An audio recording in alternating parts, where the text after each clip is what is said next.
Jika seseorang mengambil segalanya dariku, bisnisku, investasiku, semua uangku di bank, apa aku bisa mulai dari awal dan menjadi multi-jutawan lagi? Lucunya, itu pertanyaan yang sama persis yang kuajukan kepada Richard Branson saat aku makan siang di rumahnya. Jawaban singkatnya sama dengan pertanyaannya. Ya, aku bisa mencapainya lagi. Tapi yang kupikirkan adalah aku bisa mencapainya dalam waktu setengahnya atau kurang. Tapi yang menarik sebagian bukan apakah aku bisa melakukannya, tapi bagaimana aku melakukannya. Jadi ini adalah 3 aturan dasar untuk tantangan ini. Pertama, aku harus melakukan mulai tahun 2020.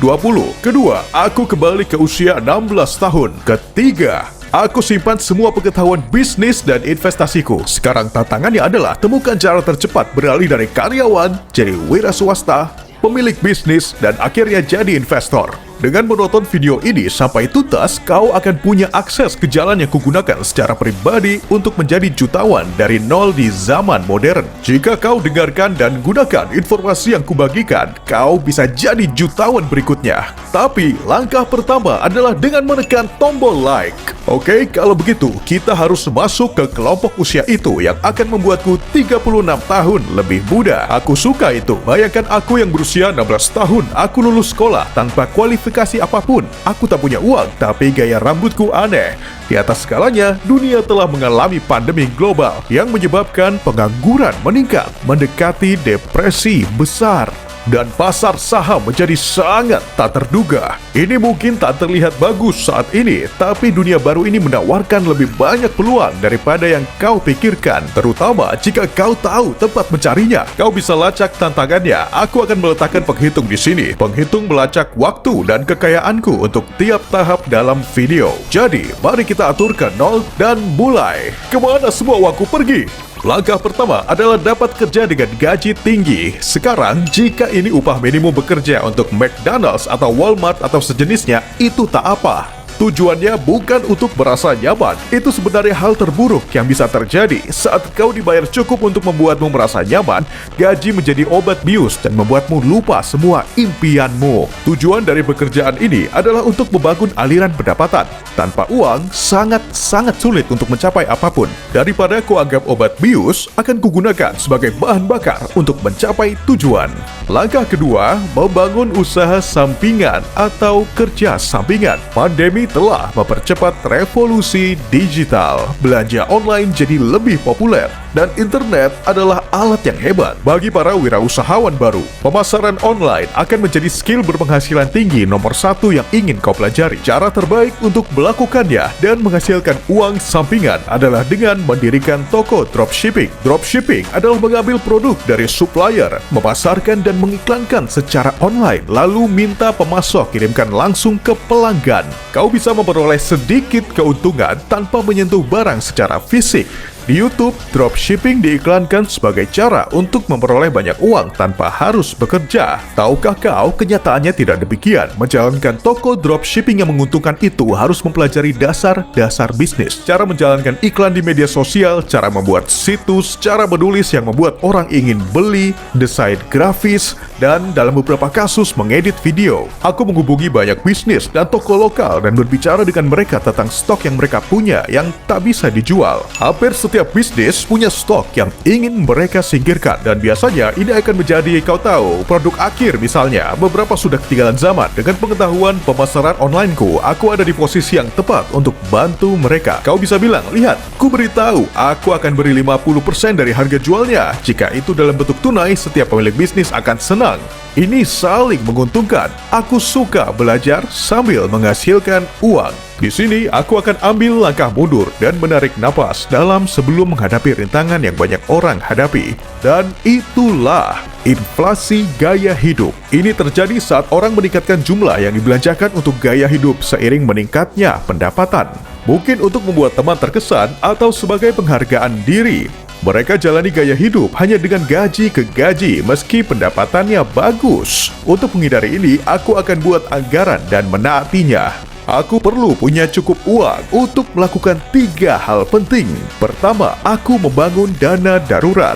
Ini rekening tabungan dengan biaya hidup 3 hingga 5 bulan yang dapat digunakan jika terjadi hal tak terduga. Itu akan membantuku terhindar dari utang. 2. Investasi di rekening pensiun tiap tahun tanpa gagal. 3. Buka rekening Vanguard dan mulai konsisten investasi di dana indeks berbiaya rendah seperti S&P 500.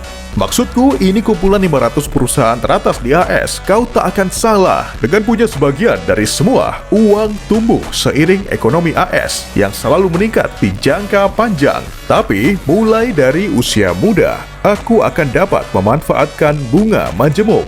Dan jika kau paham efek bola salju, kau tahu bahwa sesuatu dapat berkembang dengan sendirinya. Langkah ketigaku adalah membangun jaringan koneksi yang kuat. Ini berarti menyingkirkan orang yang menghambatku dan berteman dengan orang yang mendorongku maju. Bagian pentingnya adalah menemukan mentor baru untuk membimbingku. Wawasan mereka sangat berharga. Jika mereka dapat melihat situasiku dari perspektif yang berbeda, aku bisa bertukar ide dan mendengar pendapat mereka. Sekarang kita akan melakukannya dengan menggunakan media sosial untuk mengembangkan merek pribadiku dan mendokumentasikan perjalananku. Semua orang sekarang online dan aku ingin memanfaatkan perhatian itu dan buat konten sebanyak mungkin. Ini cara tercepat untuk perluas jaringan dan menarik orang yang berpikiran sama. Ketika orang merasakan hubungan pribadi denganmu, itu akan membuka banyak pintu, bahkan lebih dari yang kau bayangkan. Langkah keempat terjadi saat aku berusia 18 tahun, yaitu mendapatkan kartu kredit. Menurutku, ini salah satu hal terbaik yang bisa kau lakukan selama kau pakai dengan benar. Kartu kredit punya banyak manfaat, termasuk melindungi pembelian, poin yang bisa kau pakai untuk perjalanan gratis, cashback, dan tentu saja membangun skor kreditmu. Makin mudah mulai membangun skor kredit, semakin baik. Karena di masa depan, saat aku siap untuk investasi properti dan semacamnya, aku punya akses yang lebih baik ke pinjaman yang lebih baik. Tapi hati-hati, kartu kredit seperti api. Kartu kredit menghangatkanmu tapi bisa membakarmu tergantung pada pemakaianmu. Jadi beli barang yang memang akan kau beli seperti bensin atau makanan. Aku akan pastikan untuk melunasinya di akhir setiap bulan untuk hindari pembayaran bunga atau keterlambatan. Langkah kelima, kami akan memintamu menekan tombol like dan membunyikan bel jika kau belum melakukannya. Bantu YouTube menampilkan videoku ke penonton baru. Yang kelima adalah saat semuanya benar-benar mulai menyatu. Aku akan pakai uang, skill, dan koneksi yang telah aku bangun selama masa awal ini, lalu buat bisnis yang dapat diskalakan setelah identifikasi celah di pasar. Kemungkinan besar di pasar online atau software. Begitu bisnis menunjukkan tanda yang menjanjikan, lakukan dengan semangat dan cepat.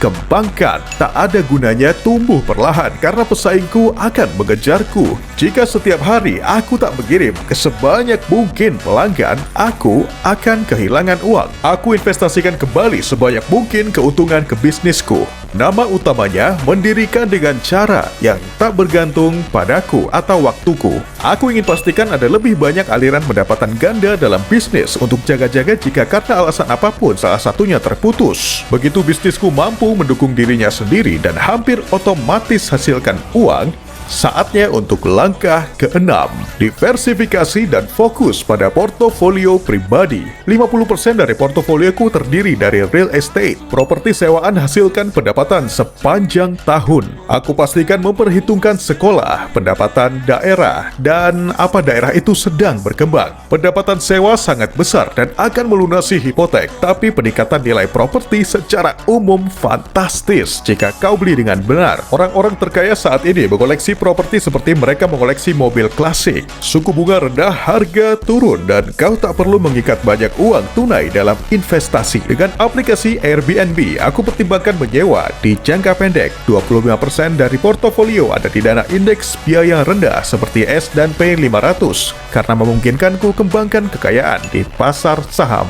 Akun pensiun akan mencapai 10%. Aku selalu berpikir kata pensiun terdengar seperti usia lanjut dan aku pikir itu alasan banyak anak muda enggan mengambil pensiun. Istilah itu mungkin sudah kuno, tapi itu salah satu investasi jangka panjang terbaik dan paling hemat pajak yang kau lakukan. 12% digunakan untuk investasikan uangku ke bisnis yang mencari investasi. Ini akan kau tahu mirip dengan Dragon's Den atau Shark Tank. Sebagai imbalan atas presentasi bisnis mereka, aku tawarkan mengeluarkan uang, mentoring, dan koneksi. Aku pakai 2,5% dari portofolioku untuk coba saham individu. Ini uang yang tak apa-apa kalau hilang, jadi aku bisa senang-senang. Mungkin beli sedikit Tesla, sedikit Apple, siapa tahu. Tapi kau bisa bermain sedikit dan kau tak akan tahu kemana itu akan membawamu. Aku sisihkan 0,5% untuk investasi beresiko seperti mata uang kripto. Kau harus hati-hati di sini. Kau harus pilih brand mapan seperti Bitcoin. Meskipun aku tak akan merekomendasikan ini kepada siapapun yang belum punya portofolio investasi yang kuat dan belum mampu mengambil resiko. Aku membuka diri sedikit terhadap kemungkinan imbalan tanpa khawatir tentang kerugian apapun. Jika mata uang kripto meningkat lagi seperti 10 tahun terakhir, aku ingin pastikan aku dapat bagian yang adil. Jika kau suka videonya, kau akan suka yang ini ada di sini untukmu. Tapi jangan diklik dulu. Jika kau suka videoku, berikan like dan subscribe lalu bunyikan lonceng jika ingin mengembangkan kekayaanmu. Baiklah, sekarang kau bisa klik. Sampai jumpa lagi.